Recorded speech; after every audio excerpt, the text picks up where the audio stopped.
எந்த மத நூலையும் கேள்வி கேட்க முடியாது. அதை தான் அவர் சொல்றாரு. நாம் வந்து கேள்வி கேட்பது தான் அறிவூட்டல்.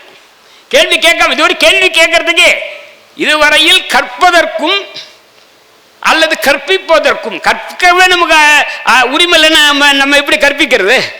கற்பதற்கும் உரிமை இல்லை, கற்பிப்பதற்கும் உரிமை இல்லை. அது முதல்ல கேட்ட. இன்னைக்கு எல்லா பல்கலைக்கழகங்களிலும் கவர்னருடைய ஆட்கள் தான் 1000 பல்கலைக்கழக ஆசிரியர்கள் முதல் கட்ட வேலையாக தேர்ந்தெடுக்கப்படுகிறார்கள். அவங்களுக்கு தேர்ந்தெடுக்கப்பட்டு இந்த பயிற்றுவித்தல் அவர்களுக்கு சொல்லித்தரப்படுது. என்ன பற்றி? இந்திய அறிவு, பாரம்பரியம், கலாச்சாரம், வாழ்வியல் ஆகியவற்றை எவ்வாறு பயிற்றிய முறைகளில் கையாள்வது. ஆனால் இந்த 75 ஆண்டுகளில் பொதுப்பட்டியல் என்பது மத்திய ஒன்றிய அரசின் பட்டியலாக மாறிவிட்டது. இதை வந்து நம்மால இன்னைக்கு இருக்கக்கூடிய மாநில இந்த கான்ஸ்டிடியூஷன்ல இருக்கக்கூடிய அதிகார பகிர்வுக்காக சொல்றேன். கம்ப்ளீட்டா அவங்க வந்து முழுக்க அவர்களை பொறுத்தவரை சென்னை உயர்நீதிமன்றத்திலே இப்போது பணியில் இருக்கக்கூடிய 2 நீதிபதிகள் சனாதானத்தை பற்றி கருத்து தெரிவித்தார்கள். அது மிக உயர்ந்த மனித சமூகத்துக்கு தேவையான ஒன்று என்று இங்கேயே இந்தியாவில் விட்டுருங்க சொல்லியிருக்காங்க.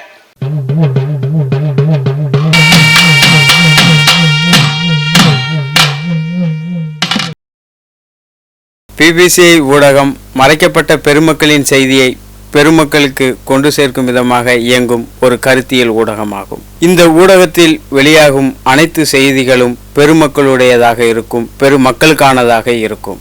இந்த ஊடகம் சமூக மாற்றத்திற்காக தொடர்ந்து இயங்க பிபிசிஐ ஊடகம் பெருமக்களின் குரலாகவும் கண்ணாகவும் தொடர்ந்து இயங்க கீழ்கண்ட வங்கி கணக்குக்கு உங்களுடைய பங்களிப்பை தொடர்ந்து தாருங்கள். எங்களோடு சேர்ந்து சமூக மாற்றத்திற்காக தொடர்ந்து பங்களிக்க வாருங்கள். கைகோர்ப்போம், சமூக மாற்றத்தை ஏற்படுத்துவோம். நன்றி.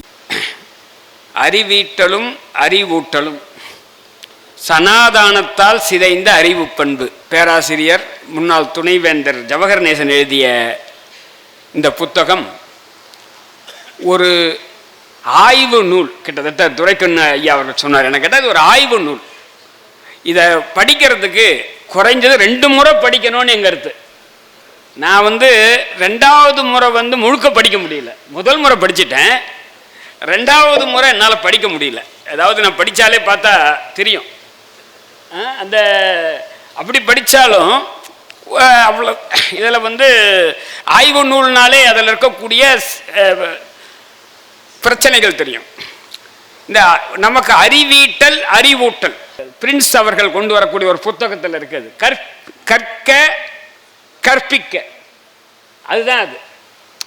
கிட்டத்தட்ட அதனுடைய பொருள் அறிவீட்டல்ன்றது கற்பது, அறிவூட்டல் என்பது கற்பிப்பது. இப்போ ரொம்ப சுருக்கமாக சொல்லணும்னா இவர் ஆசிரியர் அவர்கள் கிட்ட அதை கொஞ்சம் 21வது பக்கத்தில் சொல்றாரு. அறிவீட்டல் என்பது உண்மை அறிவை அறிவது அப்படின்றாரு.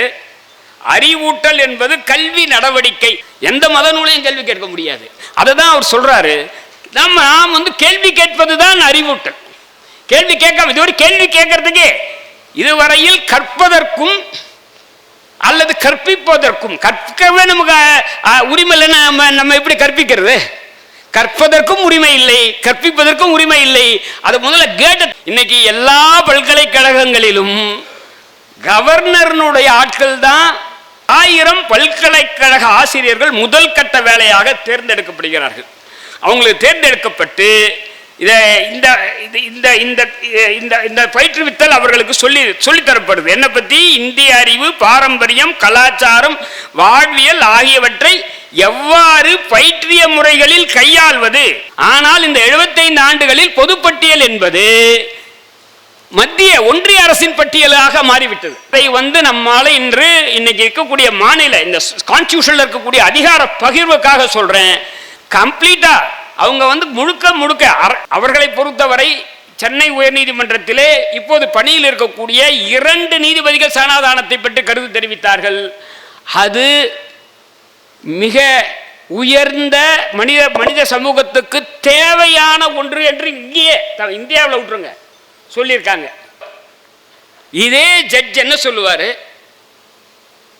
என்ன அதாவது இது அப்பதான் சனாதானம். சனாதானத்தை குறிப்பாக விளக்குவது என்றால் என்னை பொறுத்தவரையில் இதுதான்.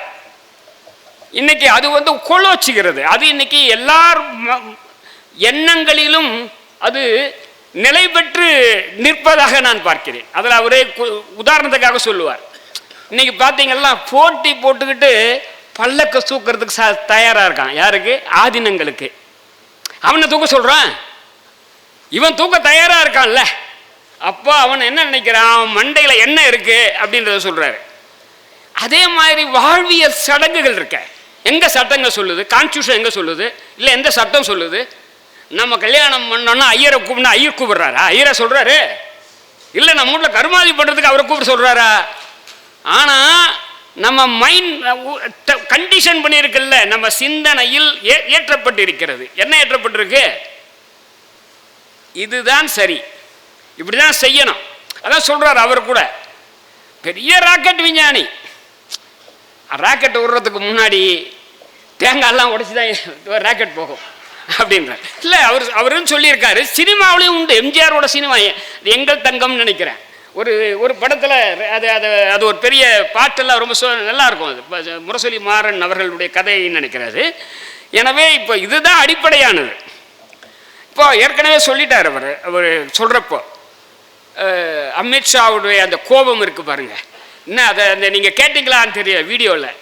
ஒரு 6 அம்பேத்கர் அம்பேத்கர் அம்பேத்கர் அம்பேத்கர் அம்பேத்கர் அம்பேத்கர் என்கிறீர்களே, நீங்கள் ஜெய் ஸ்ரீராம் ஜெய் ஸ்ரீராம் ஜெய் ஸ்ரீராம் என்று சொல்லியிருந்தால் நீங்கள் சொர்க்கத்துக்கு போகலாம் அப்படின்னு சொல்றது.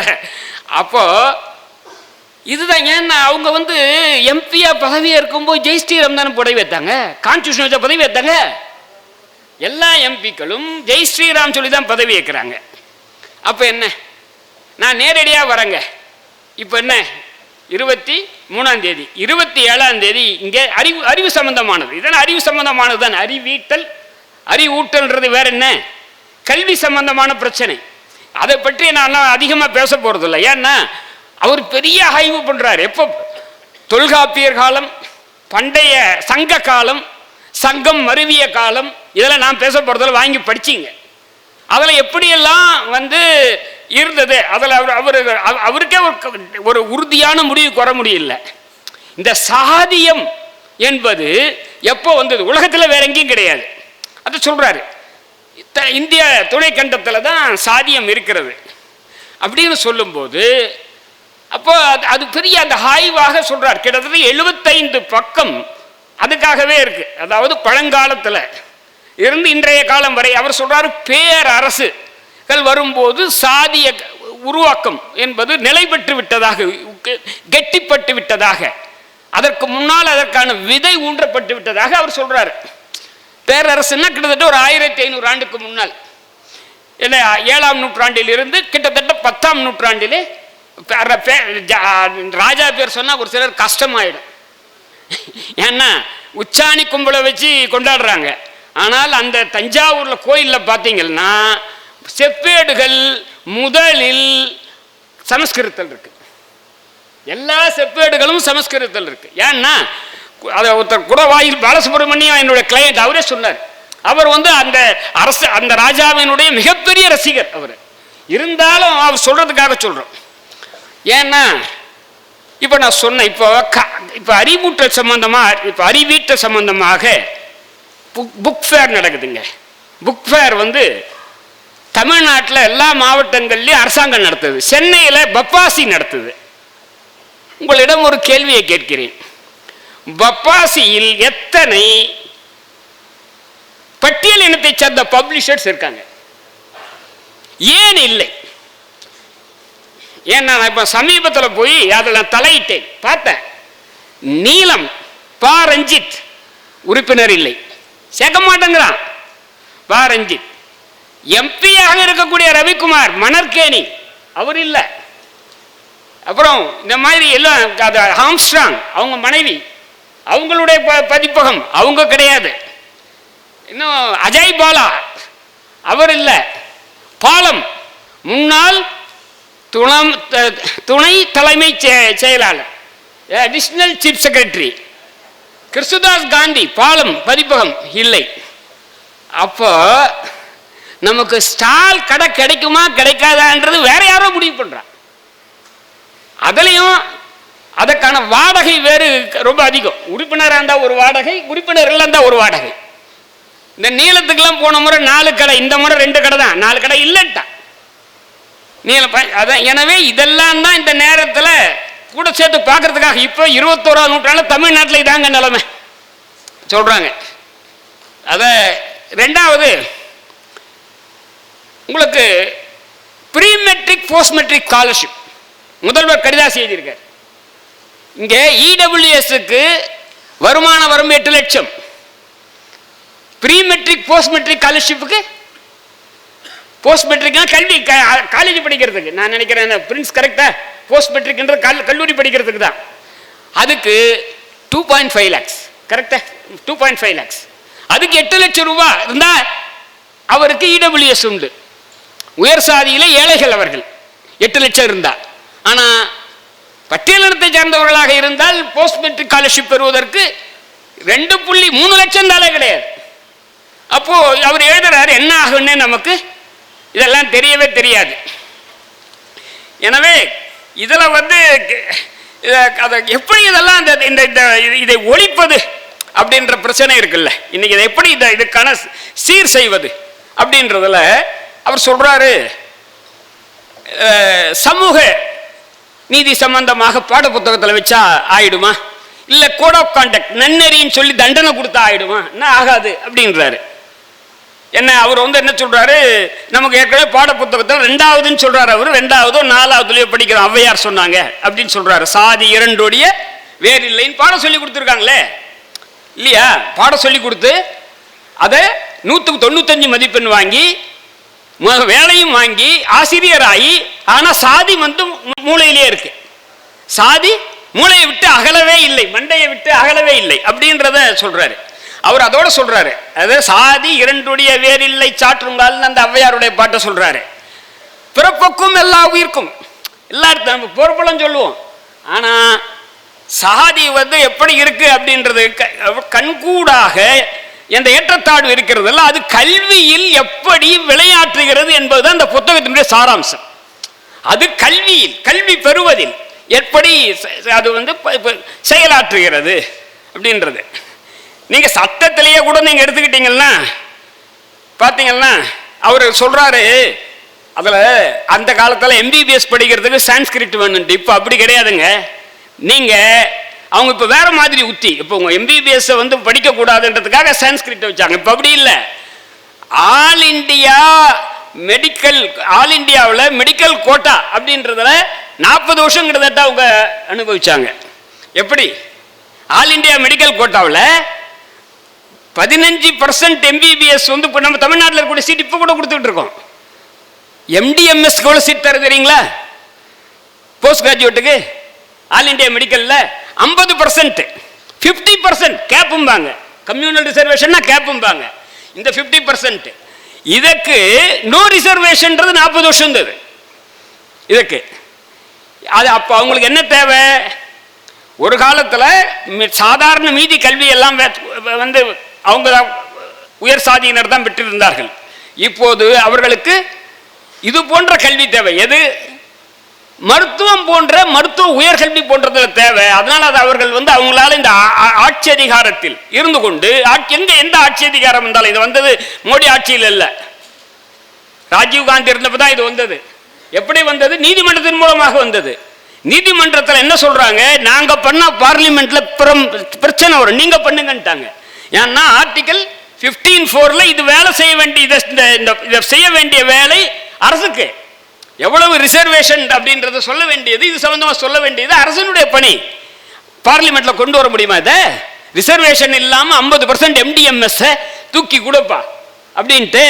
அதனால என்ன பண்ணாங்கன்னா இதான் பண்ணாங்க. அது தொடர்ந்து இப்ப நடக்கிறது. எனவே அவரை முழுக்க முழுக்க இதுல என்ன சொல்றாருன்னா, இதுல முழுக்க இதுல சாதி ஒழிப்பு என்பது மீண்டும் கருத்து ரீதியாக ஒழிப்பதுதான். ஏன்னா அது ஒரு கருத்தாகத்தான் இருக்கு. கிட்டத்தட்ட சுமார் 1500 ஆண்டுகளாக இருப்பதாக அவர் புத்தகத்தில் பதிவு பண்றாரு.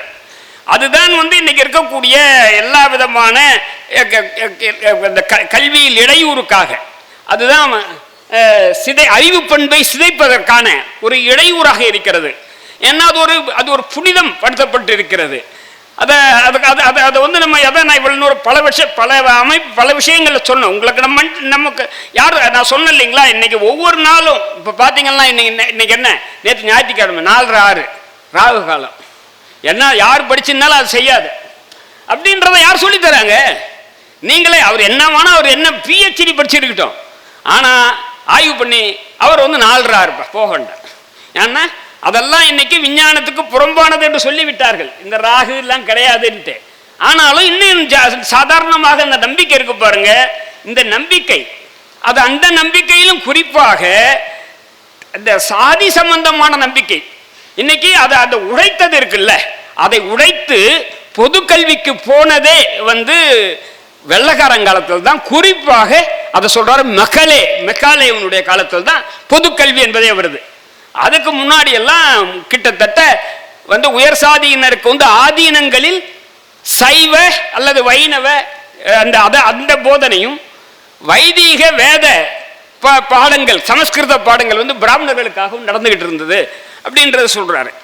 அதை வந்து இப்போது மீண்டும் இவர்கள் வந்து இப்போ புதிய கல்விக் கொள்கையில அதை வந்து அதை மீண்டும் அதை கொண்டு வரதுக்காக பார்க்குறாங்க. அதை வந்து படிக்கும்போது சந்தேகம் வருது.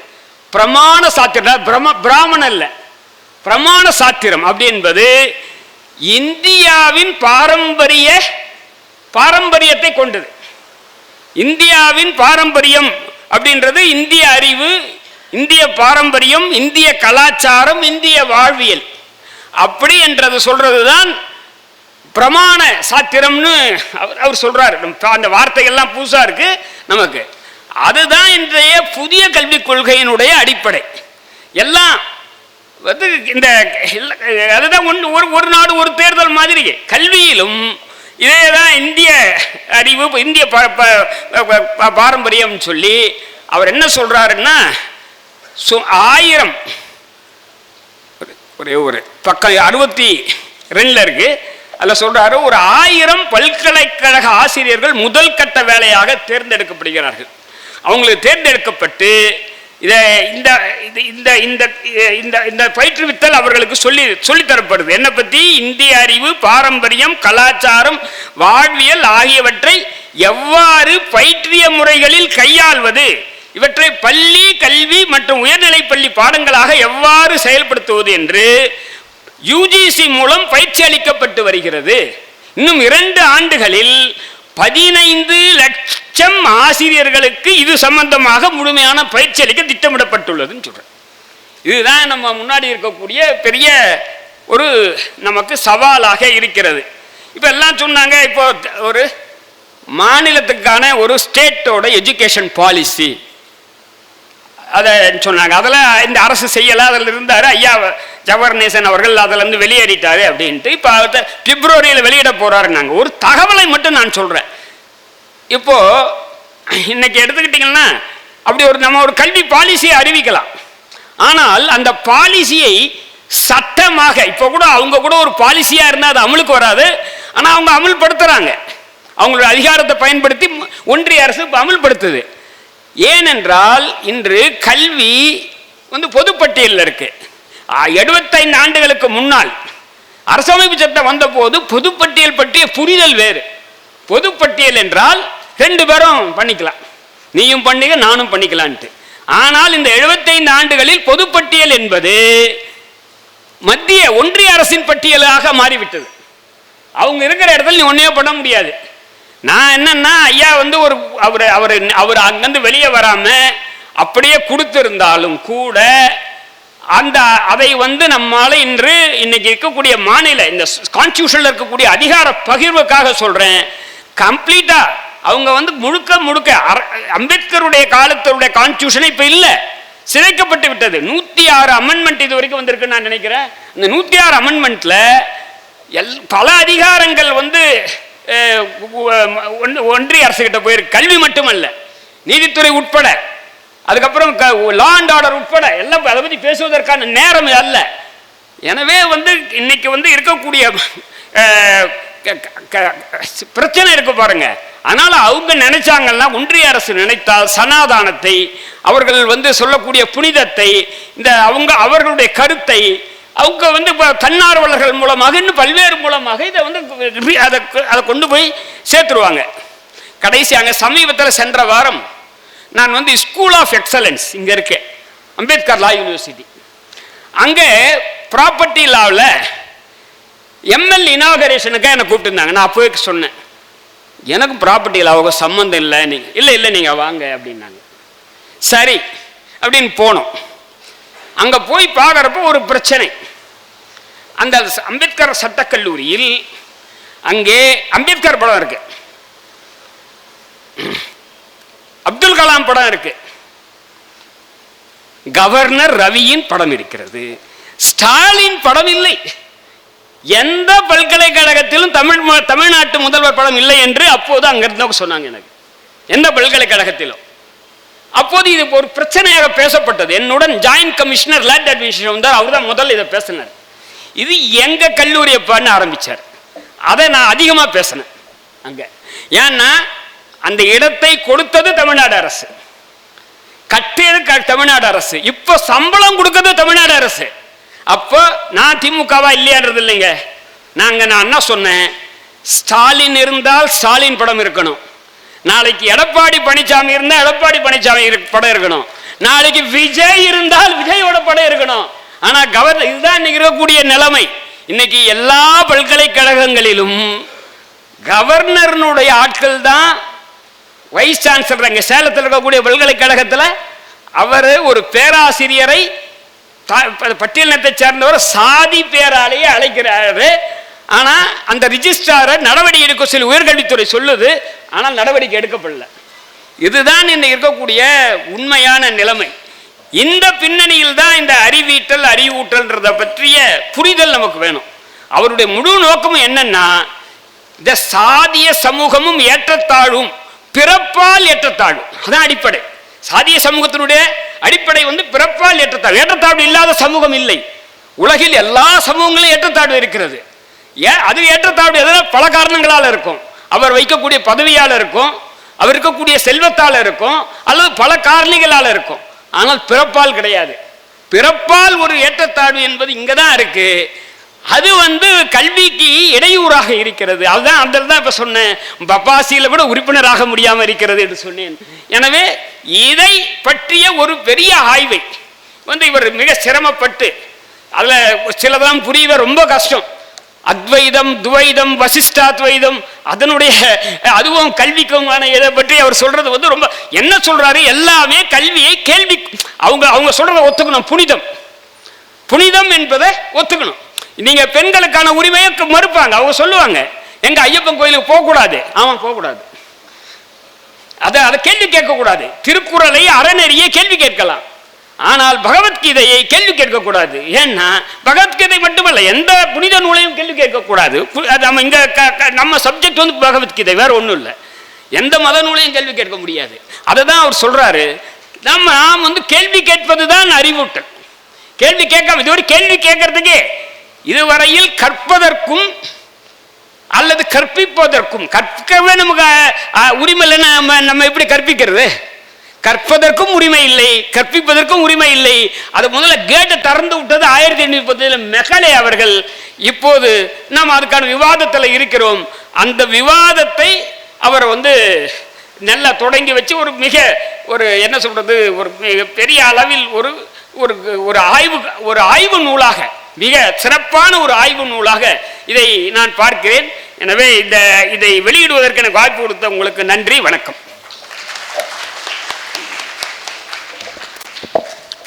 மிக்க நன்றி ஐயா. ஐயா அவர்கள் இன்று நமது சமுதாயத்தில் சாதியம் எப்படி புரையோடி போயிருக்கின்றது, அது சமுதாயத்தில் புரையோடி போயிருப்பது